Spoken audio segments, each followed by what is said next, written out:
Olá, irmãos e irmãs em Cristo, mais uma vez, sejam bem-vindos. Estamos no 6º domingo desse tempo comum, com o Evangelho de Mateus, no capítulo 5, versículo de 17 a 37.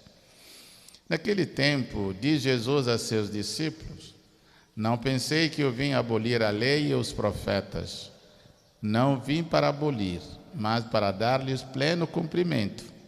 Em verdade, eu vos digo, antes que o céu e a terra deixem de existir, nenhuma só letra ou vírgula será retirada da lei, sem que tudo se cumpra. Portanto, quem desobedecer a um só desses mandamentos, por menor que seja, e ensinar os outros a fazerem o mesmo, será considerado o menor no reino dos céus. Porém, quem os praticar e ensinar, será considerado grande no reino dos céus.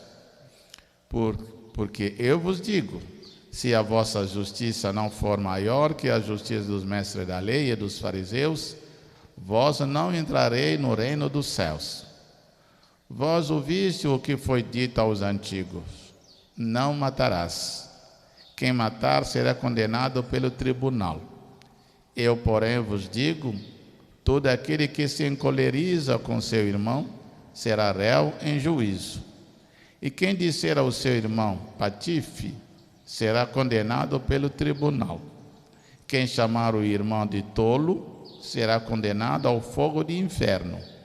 Portanto, quando tu estiveres levando a tua oferta para o altar, e aí te lembrares que teu irmão tem alguma coisa contra ti, deixa a tua oferta aí diante do altar, e vai primeiro reconciliar-te com teu irmão. Só então vai apresentar a tua oferta. Procura reconciliar-te com teu adversário enquanto caminha contigo para o tribunal.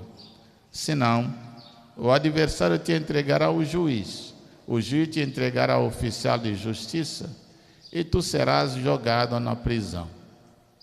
Em verdade, eu te digo, daí não sairás, enquanto não pagares o último centavo. Ouviste o que foi dito: não cometerás adultério. Eu, porém, vos digo, todo aquele que olhar para uma mulher com o desejo de possuí-la, já cometeu adultério com ela no seu coração. Se o teu olho direito é para ti ocasião do pecado, arranca-o e joga-o para longe de ti. De fato, é melhor perder um de teus membros do que todo o teu corpo ser jogado no inferno. Se a tua mão direita é para ti ocasião do pecado, corta-a e joga-a para longe de ti. De fato, é melhor perder um dos teus membros do que todo o teu corpo ir para o inferno. Foi dito também: quem se divorciar de sua mulher, dele é uma certidão de divórcio. Eu, porém, vos digo, todo aquele que se divorcia de sua mulher, a não ser por motivo de união irregular, faz com que ela se torne adúltera. E quem se casa com a mulher divorciada, comete adultério. Vós ouviste também o que foi dito aos antigos: não jurarás falso, mas cumprirás o teu juramento feito ao Senhor. Eu, porém, vos digo, não jureis de modo algum, nem pelo céu, porque é o trono de Deus, nem pela terra, porque é o suporte onde apoia os seus pés, nem por Jerusalém, porque é a cidade do grande rei. Não jures, tampouco pela tua cabeça, porque tu não podes tornar branco ou preto um só fio de cabelo. Seja o vosso sim, sim, e o vosso não, não. Tudo que for além disso vem do maligno. Palavra da salvação. Glória a vós, Senhor. É uma reflexão longa e nós vamos meditar aquilo que Deus inspirar para nós nessa ocasião desse domingo, 6º do tempo comum. Padre, Jesus disse que não veio abolir a lei e os profetas. Então, qual lei e quais profetas? E Jesus disse: não vem abolir a lei nem os profetas. A verdade pela lei, está falando dos primeiros livros da Bíblia, atribuídos esses livros a Moisés. Então, a lei se encontra a lei. E a Moisés que Deus falou, que Deus entregou as tábuas da lei. Então, do Gênesis até o livro de Deuteronômio, nós vemos esses livros geralmente voltam a falar de tudo aquilo que a lei de Deus diz. Os profetas aqui envolvem todos eles, e dos maiores, Isaías, Elias, até os profetas menores. Significa que Jesus está falando das Escrituras antes dele, seja do Antigo, hoje para nós o Antigo Testamento, de tudo aquilo que foi inspirado por Deus, que nós chamamos o Antigo Testamento, o livro, o Pentateuco, o livro de Moisés, e também de todos os profetas. Ele não veio tirar nada, mas veio para cumprir, para fazer com que tudo aquilo que foi inspirado por Deus seja cumprido. Então, ele não é alguém que vem abolir. Então, a lei é Moisés, com seus livros, os profetas, todo que está em todos os profetas, e que nós vivemos a experiência. E com Jesus, ele completa tudo, ele vem cumprir com tudo, e nós temos aí a Escritura, que é a própria palavra de Deus, na pessoa de Jesus. Padre, Jesus disse, a sua justiça tem que ser maior do que a do mestre da lei e dos fariseus. Por que Jesus disse isso aos seus discípulos? É porque, primeiro, a justiça não deve dar a impressão de aparecer ou de fingimento. Quando Jesus fala aqui dos fariseus, dos mestres da lei, eles conheciam as Escrituras, ele conhecia a lei, mas muitas vezes que nós constatamos na palavra, até a própria palavra de Cristo Jesus, a crítica que ele faz, eles ensinam as coisas que eles não vivem.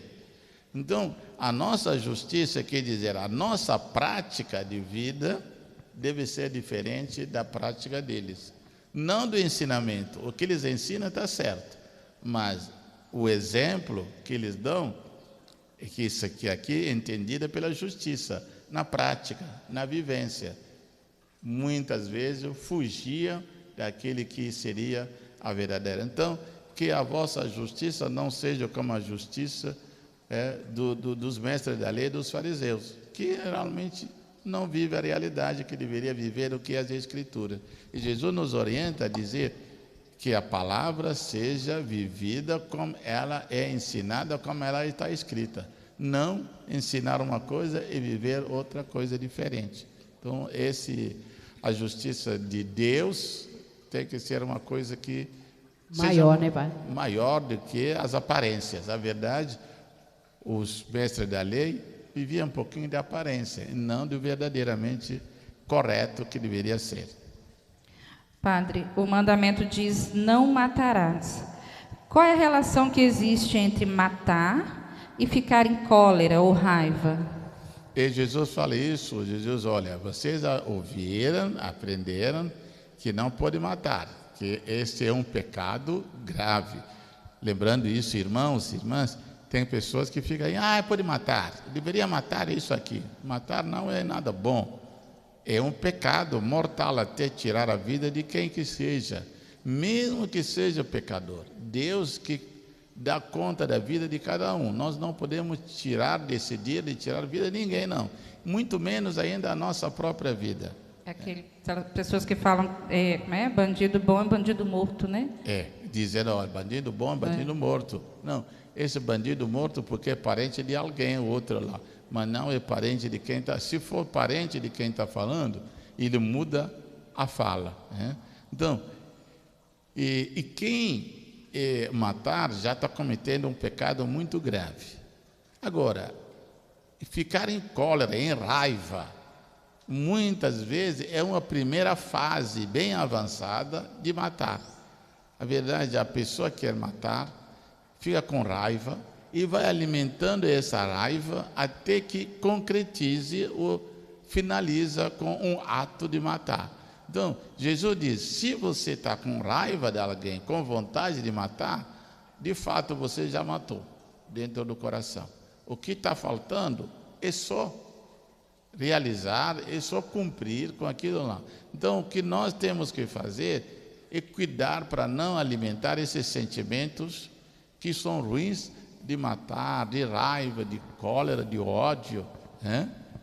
Cortar isso dentro de nós, para vivermos uma vida espiritual mais sadia, mais leve diante de Deus. Padre, e essa história de olho ser ocasião do pecado? Assim como a mão também. Eu não entendi nada. É verdade, porque Jesus usa mais essas referências, né? Se o teu olho te conduz ao mal, arranca-o. Por quê? Mais para frente vai dizer mais de adultério, de olhar.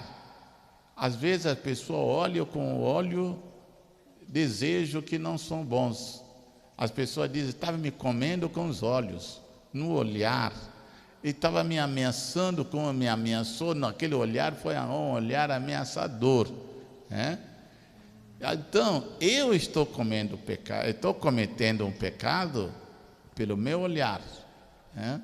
E Jesus diz, arranca esse óleo e joga fora. Mas a verdade não é o óleo material, aqui humano, que a gente tira. Esse desejo eu tenho que cortar. Porque daqui a pouco, se eu comecei, tem que arrancar o óleo, cortar a mão, aí daqui a pouco a pessoa fica até deficiente.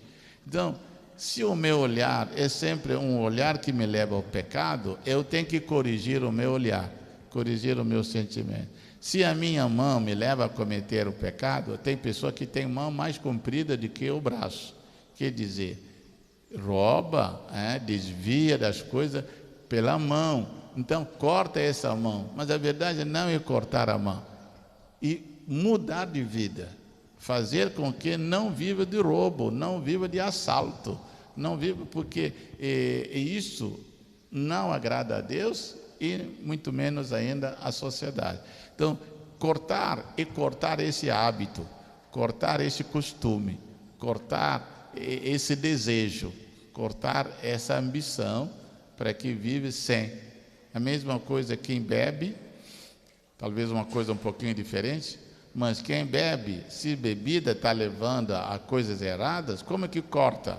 Não vai cortar a mão que levanta o copo, mas vai cortar, e vai fazer um tratamento, vai decidir para não mais beber. Aí cortou. Cortar as amizades que leva para o caminho da bebida, para o caminho de droga. É meu amigo de infância, mas está me levando no mau caminho, eu vou cortar esse amigo. Mas quer dizer, não vou pegar uma faca e cortar o amigo. Vou cortar esse amigo, não vou sair mais, não vou mais ter a companhia que me leva a coisa errada. Então, a mesma coisa, arrancar o óleo e cortar a mão, tirar aquilo que me conduz ao pecado. Esse é o sentido. Ai, que bom, padre, agora entendi. Então, e você, irmão, você que está ali nos acompanhando, você recebe essa gravação e de hoje que nós estamos fazendo com todo mundo, partilha para com os outros, toca aquele sininho, também compartilha para os outros, para que esse trabalho feito em nome de Deus, em nome de Jesus, ele alcança outras pessoas. Então faz isso pelo amor a Deus e pelo amor à igreja, você que recebe essas notícias. Deus te abençoe. Ele que é Pai, Filho e Espírito Santo. Amém.